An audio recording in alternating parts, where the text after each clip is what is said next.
आज की वीडियो एक पेंडू शौहर और उसकी दर्द भरी दास्तान है। तमाम बहनें स्पेशली आज की वीडियो जरूर देखें। जिंदगी गुजारने का ऐसा सबक मिलेगा जो शायद आपको कोई न समझा सके।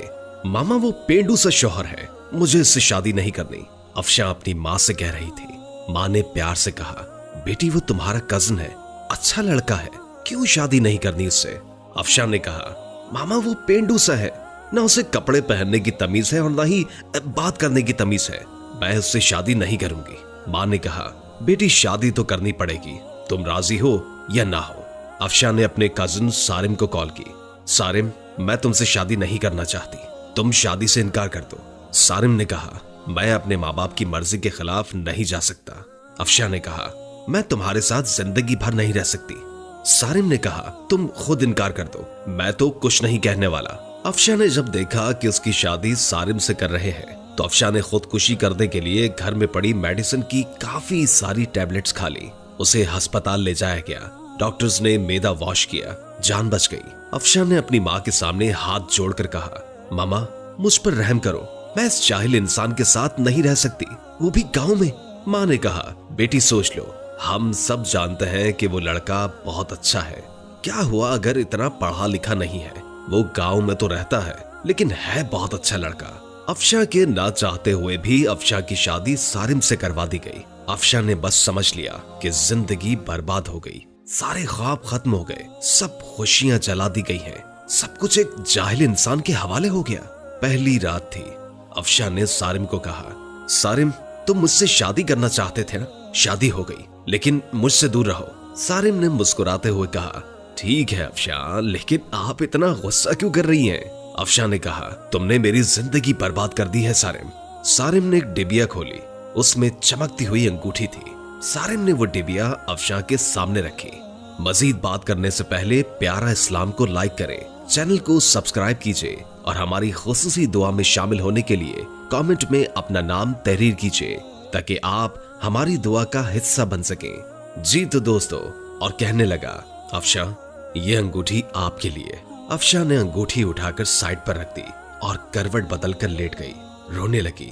सारिम नवाफिल अदा करने लगा, फिर अफशा के पास लेट गया। यूं जिंदगी का सफर शुरू हुआ। अफशा का दम घुटने लगा सारिम के साथ। सारिम देखने में खूबसूरत था, बस ज्यादा पढ़ा लिखा नहीं था, डिसेंट सा भी नहीं था। अफशा मॉडर्न सी लड़की थी। सारिम सुबह उठते ही खुद नाश्ता बनाता। अफशा को गुस्सा आता कि ये बंदा मुझे इम्प्रेस करने के चक्करों में है। अफशा जब सारिम के हाथ का खाना खाती तो बहुत हैरान होती कि इतने मजे का खाना। सारिम थका हारा आता। अफशा खामोश सी अपनी दुनिया में गुमसुम सी रहती, उसको कोई परवाह नहीं थी सारिम की। सारिम भी अफशा को कुछ न कहता था, घर आता, खाना बनाता और अफशा को खाना देता। अफशा पत्थर दिल थी शायद, न घर की सफाई करती और न कभी सारिम के कपड़े सफाई करती। सारिम अपने काम खुद करता। साल गुजर गया। सारिम अफशा की हर बेरुखी बर्दाश्त करता। अफशा को यूं लगता जैसे एक पेंडू सा इंसान पल्ले पड़ गया हो। सारिम चूंकि एक मर्द था, वो औरत पर हाथ उठाना मर्द की शान के खिलाफ समझता था, फिर उस पर हाथ उठाना जो हमसफर हो। सारिम ने एक दिन कहा, अफशा तुम अपना ख्याल क्यों नहीं रखती? पागल, देखो कितना रंग धीमा पड़ गया है तुम्हारा, तुम्हारे बाल देखो कितने रूखे हो गए हैं। सारिम अफशा के पास बैठ गया। 1 साल के बाद सारिम ने यूं अफशा को खुद छुआ था। अफशा के बालों में ऑयल लगाने लगा। अफशा ने कहा, छोड़ दो मुझे सारिम। सारिम ने कहा, नहीं छोड़ूंगा। अफशा ने धक्का दिया, ऑयल सारिम के ऊपर गिर गया।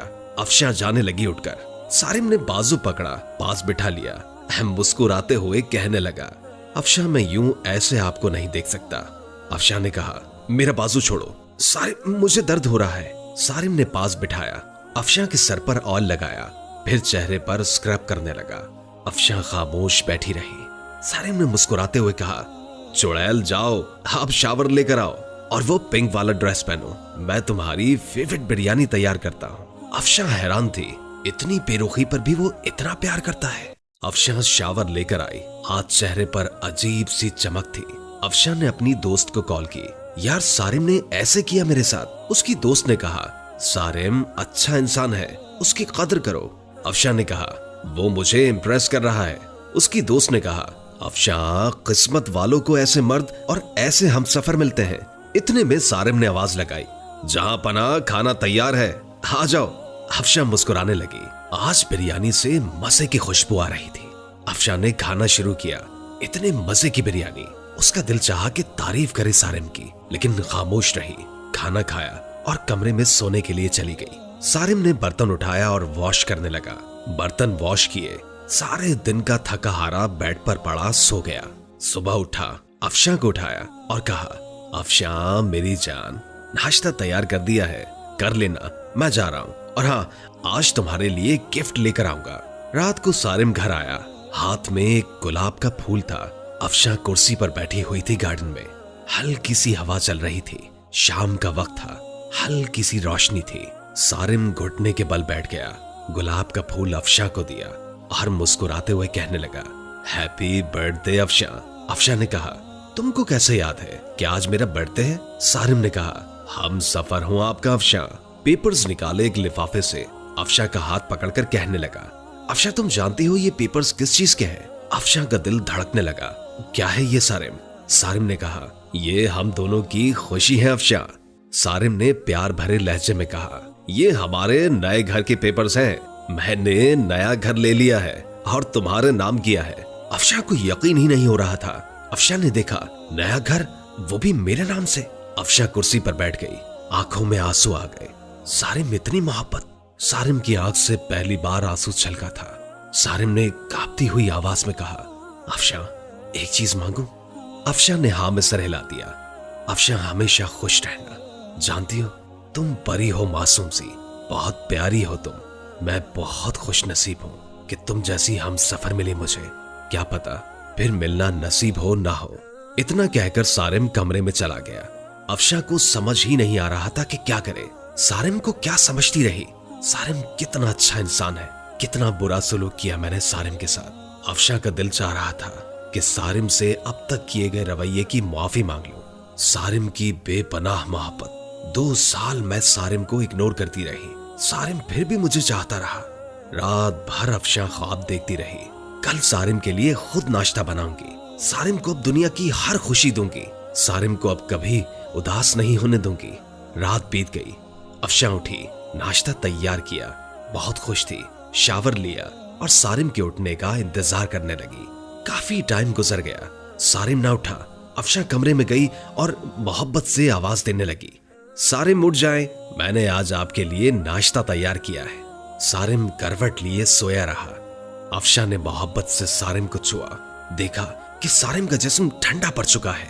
अफशा ने आगे बढ़कर देखा, सारिम के बिस्तर पर खून पड़ा था, मुंह पर खून लगा हुआ था। अफशा चीखने लगी, जोर जोर से आवाजें देने लगी कि सारिम उठ जाओ, ये क्या हुआ आपको? सारिम उठो ना। मोहल्ले वाले इकट्ठे हो गए, अस्पताल लेकर गए। डॉक्टर्स ने चेक किया सारिम को। डॉक्टर ने कहा, मैंने कहा था ना इसे, अपना ख्याल रखो, अपना इलाज कराओ, किसी को साथ लेकर आओ। लेकिन शायद ये जीना ही नहीं चाहता था। अफशा ने रोते हुए कहा, क्या था सारिम को? डॉक्टर ने एक आह भरी और कहने लगा, सारिम को पिछले 1.5 साल से ब्लड कैंसर था। शायद उसका ख्याल रखने वाला कोई नहीं था। मुझे अक्सर कहा करता था, डॉक्टर साहब, मैं किसके लिए जीऊं? कोई है ही नहीं जो मुझे अपना कह सके। मेरे घर मेरा इंतजार करने वाला कोई नहीं है। कोई नहीं है जो मुझे मोहब्बत से पूछे दिन कैसा गुजरा।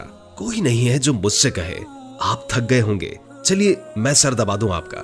रात को कमरे में अकेला दर्द से तड़पता हूं, लेकिन कोई नहीं है जो मेरा दर्द समझे। अफशा जमीन पर गिर गई। सारिम, ये क्या कर दिया तुमने? सारिम, मुझे माफ कर दो, मैं पागल हो गई थी। सारिम, ना जाओ मुझे छोड़कर। सारिम, मैं मर जाऊंगी तुम्हारे बिना। सारिम की लाश सामने पड़ी थी, जो जिंदगी में शायद अफशा की मोहब्बत को तरसता रहा।